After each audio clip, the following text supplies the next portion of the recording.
In today's video, we'll discuss why all four lights on the Xbox 360 controller are flashing and how to fix it.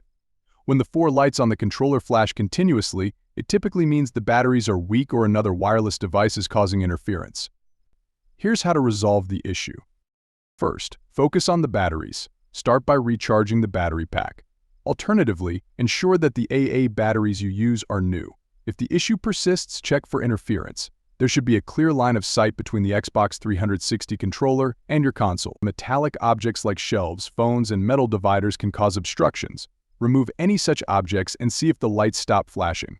You can also try turning off nearby devices, such as phones, and then reconnect the Xbox 360 controller to the console. If these steps don't work, test using a different controller. Borrow or use another controller to determine whether the issue is with the controller or the console. If the second controller works fine, the first controller may be faulty and need replacement. Thanks for watching, and see you next time.